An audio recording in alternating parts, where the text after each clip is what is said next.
So earlier today, came across a Twitter post, made a reply. Somebody replied to me, and it was really kind of one of those things that when I sat and thought about it instead of typing out a reply, I figured it's actually better to make a video about it simply because of the content that we're talking about, and it's something that I think most people don't understand. Like they they just don't understand economics and business at a fundamental level.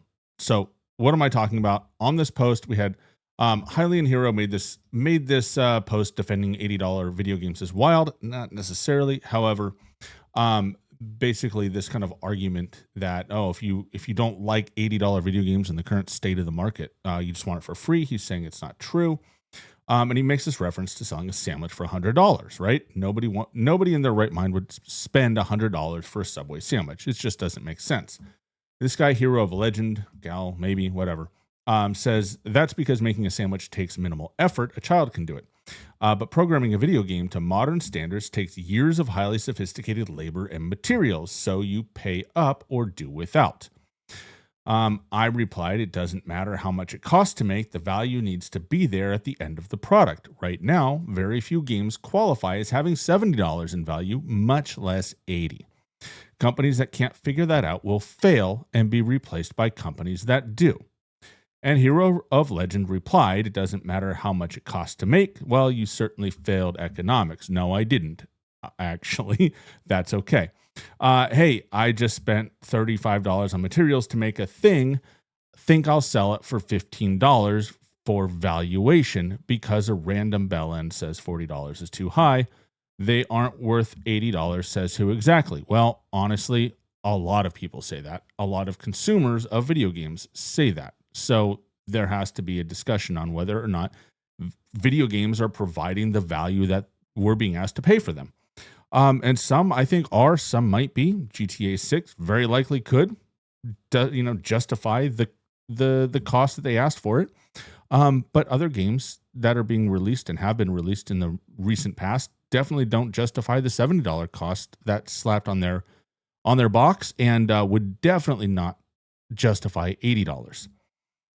But I don't want to flame too hard. I just want to kind of get into the economics of it, because this is what I think people miss. They don't understand the whole picture of economics. They think in very small segments, little bite-sized segments that are easy enough to put on Twitter, and you can read them in one tweet, and you can understand this whole concept. And that's not how economics works. Economics is a very, very vast discipline with lots of interconnecting concepts that all have to balance out to create a viable product. All right.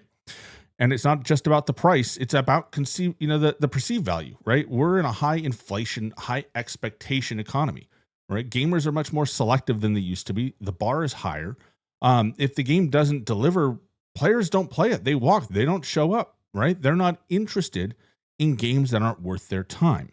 And there are plenty of examples of AAA games that have failed, not on concept, but on delivery. Conquered is a big one. Star Wars Outlaws is a big one, right? Xbox has had a number of these high value or high cost to produce games that ultimately flop. And the reality is they're flopping because their value, like the cost to produce it, doesn't justify the value that consumers put on it. Okay. And the reality is that in economics, this is called pricing inefficiency. Okay. And pricing inefficiency generally creates a market failure for your product. Okay. That occurs when supply and demand don't line up efficiently, right? So in this case, the producer overestimates, demand at a certain price. Supply and demand works in terms of is that fundamental phrase we hear all the time, but people don't really spend a lot of time thinking about it. But the demand isn't just the want for the product; it's the want for the product at the price it's being offered. Okay, so if somebody offers you a Subway sandwich for $1, that's a pretty good value. That's probably worth buying, even if you don't love Subway sandwiches. If they come to you and they offer you the same sandwich for $100, that's not a good deal, right? There's no value in that, right? You as a consumer are losing. And it doesn't matter if it costs $99 to produce the sandwich. The sandwich isn't worth buying. And so the demand doesn't exist. So even though you create supply, you are not creating supply for demand that exists. You are overestimating your demand at that price. when the unit cost exceeds the market clearing price, right? The price that people are willing to pay for the product, then you actually have an unsustainable business model, right? This is a viability issue. No matter what the perceived value is from the, from either side, right? If the product doesn't, the economics of producing the product doesn't justify the price that people are interested in paying for the product, then you don't actually have a good product. You don't have a viable product, right? And that's what companies like Sony ran into with Concord, right? They produced a game that nobody wanted, right? Not many people were interested in the game. And when they advertised it and they said what they were doing, a lot of people came back and said, we're not interested in this game. Like, this doesn't interest us. And so they brought it to market anyways. And sure enough, they didn't sell any copies. Nobody wanted to buy it. Okay.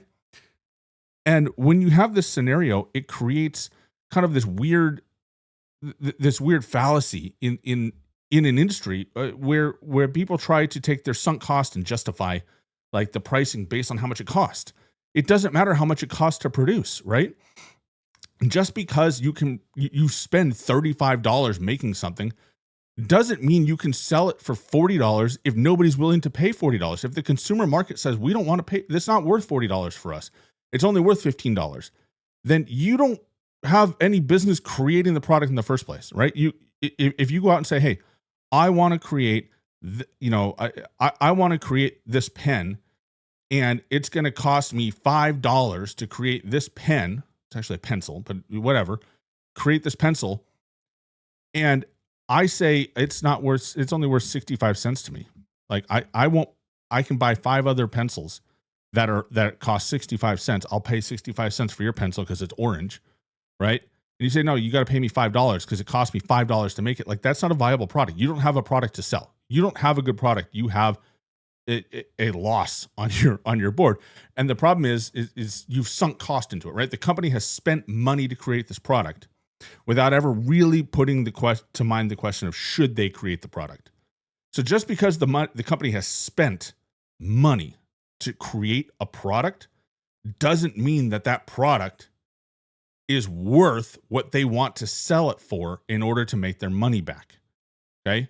That's a fallacy that companies fall into all the time. I spent X dollars. It costs me so much to make this product. You need to buy it for more than that.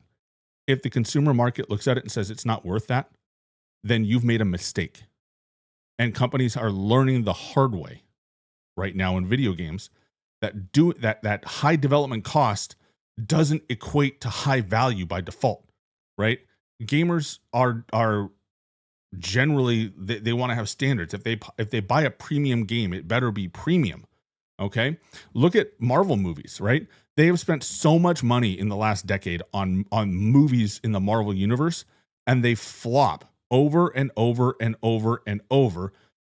And when you get down to it, the core consumer base says we don't want that product. Like, that's not a product we're interested in, and they make the movies anyways. And then they bemoan the losses that they take because people don't show up to buy the product that nobody wants. All right? Same thing in video games. If you make a game that somebody doesn't want to play, they're not going to give you money for it. They're not going to buy it. Same thing happens. All right? Price is not the problem. It's the lack of innovation. It's the lack of quality. It's the lack of fun in these games, right? If you're not producing a game that's fun to play, then people aren't going to play it. And that's been a huge problem in this industry, is people are producing games that they want to produce. And they're not asking the question of, does anybody want to play it? If game companies continue to produce games that fail to meet consumer demand in quality or concept, think Battlefield 2042, Conquered, Star Wars Outlaws, right? They produce these games that the general market, when you pull the actual market, the market said that what you're doesn't seem interesting to us.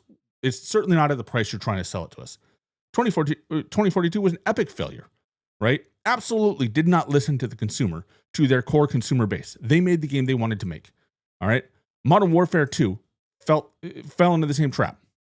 They sold the game, they made the game they wanted to make, and they didn't listen to what the core audience wanted. And ultimately, it ended up being a failure. Even though it sold well at the beginning, the drop-off was precipitous. Okay? So if these continue to fail, if they continue to not listen to their consumers, all right, then their games will continue to fail, and it doesn't matter how much they spent on it. Okay. What that does is it opens a door for indie games, right? Smaller studios with smaller budgets selling at a smaller price point. Helldivers 2, World, for example. All of these games were low-cost games. People found them fun and entertaining. They spent on them. They played it in droves. Helldivers was one of the top PlayStation games for the better part of a year. World took the world by storm, was one of the biggest games of the year in terms of unit sales, and it was pretty low in terms of cost, right? They weren't $70 games. They were like $30, $20, $30. And people found as much enjoyment out of those games as they found in other games that cost twice as much. As long as indie games continue to exist, indie games will improve and they will continue to sell at a price point that makes sense economically, both for the industry or for the producers and for the players. And you know what? We've seen this before. We really have. 1982. I know it's before a lot of your time. However, E.T. launched for the Atari and it was a terrible game. It was a bad game. They overproduced it and they pushed it at a premium price point, right? $35 in 1982 was like $120 today. And they pushed that game. And you know what happened? It was poorly made. The gamers didn't actually want to play it. Sales were driven predominantly by parents and grandparents buying the game they thought was popular that was generally rejected. And it's literally like considered the straw that broke the camel's back of the entire video game industry and crashed the home console industry until Nintendo came around in 1985. Like, video games were dead for 3 years because this game failed so hard. They buried this game in a landfill because it was so bad and crashed so hard. And the current industry is on that track. How many studios have closed lately? How many studios have instituted layoffs? How many games have been canceled? How many games have failed? AAA $400 million games failing. They're failing because they are not producing games at the quality that players want. They are producing games and pushing broken launches, broken games, and unwanted games at a premium price point. This push to $80 led right now by Nintendo is risky for the industry. You know, you're standing on the edge of another 1983 when you have so much money invested in games, so many sunk costs, driving price points, and the value on the consumer's end isn't keeping up, right? When we look at the trailers for GTA 6, most people look at that and go, yeah, that's an $80 game. It looks like an $80 game if they deliver. And as long as they deliver what they're promising, and Rockstar has a track record of delivering, okay? If they deliver, $80 game. I'll give them that. Maybe more. However, if instead of getting a GTA 5 sequel, both in quality and fun, we get Conquered level delivery, it doesn't matter if it cost $1 billion to make that game. People aren't going to want it. They're not going to sink their money into it. They're not going to sink their time into it. And they're not going to come for the next game if they can't deliver on this one.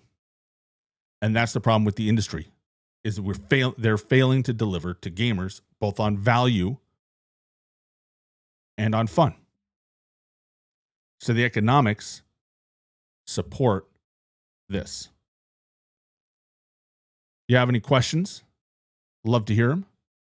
Hit the subscribe button, drop them in the comments, drop a comment down below, let me know, and I'll catch you on the next one.